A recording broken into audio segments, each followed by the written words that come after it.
ঢাকা ঢাকা বিভাগের জেলা ও তাদের আয়তন। আপনি বাংলাদেশ হয়ে থাকলে অবশ্যই ভিডিওটা দেখবেন পুরো। জেলার নাম। আয়তন: ১.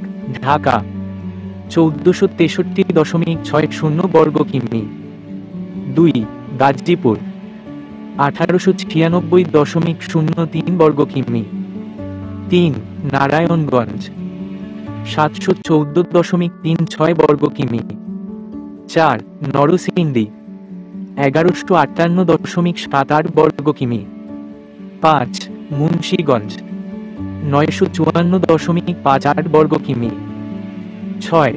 মানিকগঞ্জ ১৩৭৩.২৯ বর্গ কিমি। ৭. টাঙ্গাইল ৩৪৩৬.৫০ বর্গ কিমি।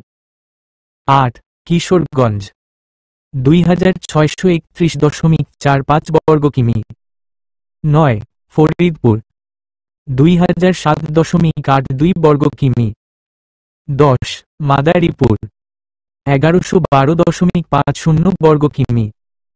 ১১. শরীয়তপুর ১১১৮.০৮ বর্গ কিমি। ১২. রাজবাড়ী ১২০৪ বর্গ কিমি। ১৩. গোপালগঞ্জ ১১৭৪ বর্গ কিমি। আপনার জেলার নাম কি?